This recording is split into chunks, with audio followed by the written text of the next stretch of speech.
नमस्ते दोस्तों। डर की सच्ची दास्तान में मैं आपकी दोस्त एक नई और सच्ची दास्तान के साथ आपका फिर से स्वागत करती हूँ। उम्मीद है आपको मेरी कहानियाँ अच्छी लग रही होंगी। अगर अच्छी लग रही हैं तो मेरे चैनल को सब्सक्राइब कीजिए और कमेंट कर ज़रूर बताइए। अगर आपके पास भी कोई ऐसी कहानी है तो आप मुझसे शेयर कर सकते हैं। तो चलिए आज की कहानी में मैं आगे बढ़ती हूँ और आपको बताती हूँ। आज की कहानी उत्तराखंड के एक गांव की है।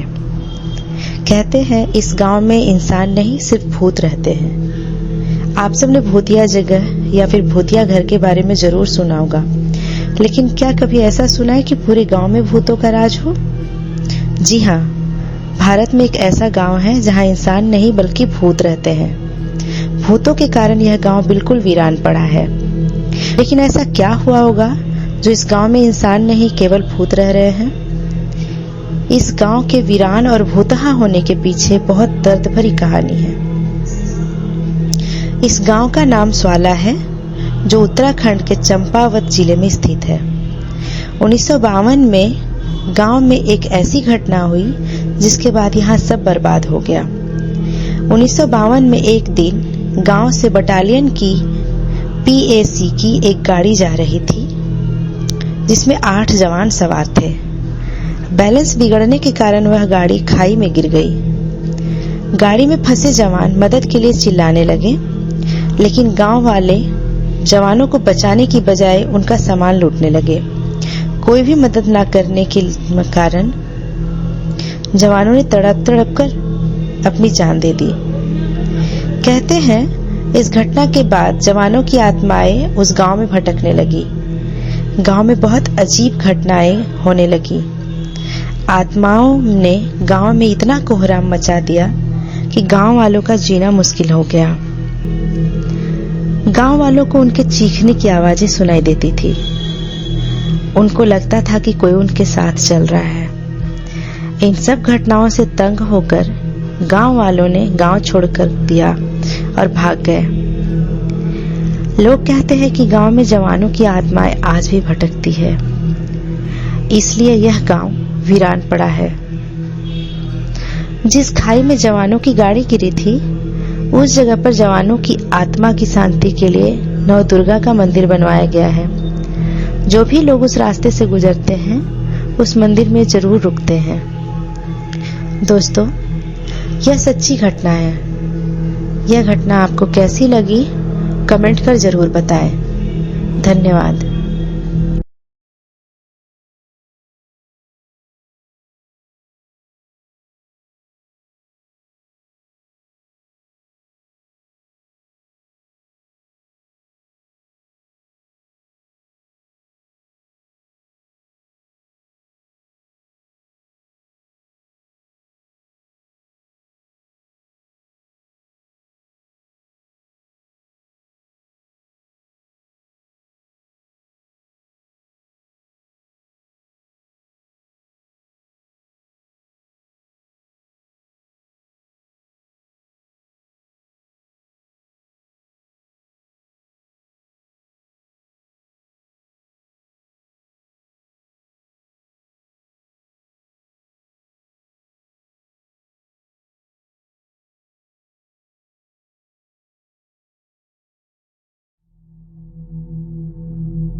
आते हुए दिखा, तभी झाड़ियों में से भेड़ियों के चिल्लाने की आवाज आई।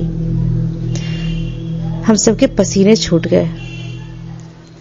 सामने से कोई साइकिल वाला आ रहा था। हमारी तरफ टॉर्च करके उसने पूछा, अरे कौन है, यहाँ क्या कर रहे हो? बाबा, हम शायद रास्ता भटक गए, काफी देर से घूम रहे लेकिन बेलापुर तो नहीं आया और ना ही उस औरत का गांव। राहुल ने देखा कि वो आदमी काफी बूढ़ा था, इसलिए उसने उनको बाबा कहा। बूढ़ा बोला, कौन औरत बेटा? इतने में शशांक आया और बोला, वो औरत जो हमारी गाड़ी में बैठी है। वो बूढ़ा आदमी गाड़ी के पास जाके देखने लगा। हम भी पास गए। अब हम सबकी नींद उड़ गई। अरे भाई, वहां तो कोई औरत नहीं थी। हम सबको मानो झटका लगा। वहां कोई औरत नहीं थी। हम कुछ समझ नहीं पाए। तभी वो आदमी ने पूछा, तुम सबको वो औरत कहाँ मिली थी? राहुल ने कहा, अभी कुछ 2 घंटे पहले रास्ते पे मिली थी, मदद के लिए बोल रही थी, तो हमने उसको गाड़ी में बिठा लिया, लेकिन हम बस घूम रहे थे।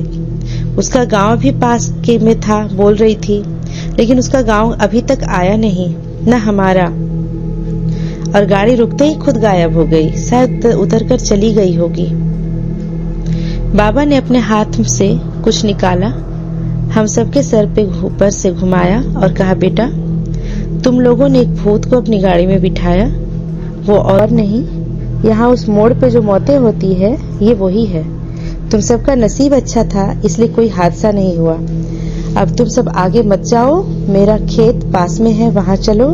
आगे जाओगे तो तुम सबको शायद खतरा है। तुम सब अभी अभी मौत के साथ सफर करके आए हो।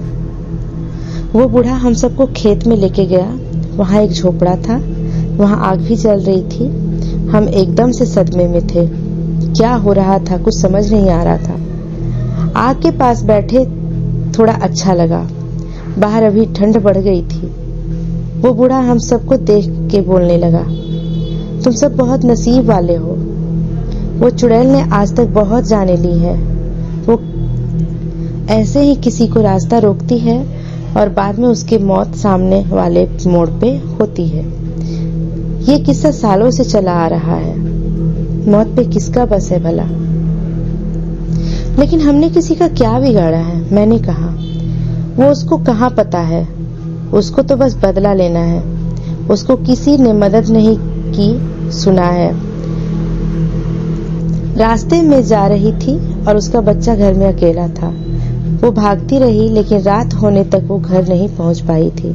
उसका बच्चा मर गया। लोग कहते हैं कि वजह कुछ और थी, लेकिन वो रास्ते में जाने वाले को दोषी मानकर उसे झांसे में फंसा लेती है और मार देती है। हम सबको भी उस औरत ने यही कहानी बताई थी कि उसका बच्चा घर में अकेला है। हम एक साथ बोल पड़े। वो बूढ़ा बता रहा था, अभी कुछ दिन पहले की बात है, मैं यहाँ खेत पे आता हूँ रोज, उस रात भी था। उस डायन ने पूरे परिवार का नाश किया, मैं कुछ कर नहीं पाया था। आज जैसे तुम लोग बच गए, ऐसे किस्मत नहीं होती सबकी। जब मैं पास में गया तो सारे लोग मर चुके थे, बच्चों तक को नहीं छोड़ा उस डायन ने। पूरा बूढ़ा किसान रो रहा था। उसकी बेबसी और लाचारी पे तरस आ रही थी हम लोगों को, पर कुछ कर नहीं पा रहे थे। सबसे पहले तो हम बच गए, इसी बात का शुक्र मना रहे थे, और उस बूढ़े बाबा की भी। अगर वो नहीं आते तो शायद अनहोनी होकर ही रहती। 4 बज चुके थे, सुबह होने वाली थी। थोड़ी देर में पहाड़ों से नारंगी सी लकीर आसमान में दिखने लगी थी। हमारी जिंदगी में एक नया सवेरा लेके आई थी यह सुबह। हमने बाबा के पैर छुए और एक याद दिल में लेके वहां सीधा घर वापस मुड़ पड़े। बेलापुर सामने था, लेकिन किसी का वहां जाने का मन नहीं था। हम जैसे ही घर की तरफ मुड़े, खिड़की से हम सब ने पीछे मुड़कर देखा। वहां वह मोड़ था जहां पे जाने कितनी जाने गई थी। दोस्तों, यह एक ऐसे मोड़ की कहानी थी जहां अक्सर हादसे हुआ करते थे, लोगों की जाने जाती थी। डरावनी मोड़ थी यह। मेरी कहानी अगर अच्छी लगी हो तो लाइक कर कमेंट जरूर करें। धन्यवाद।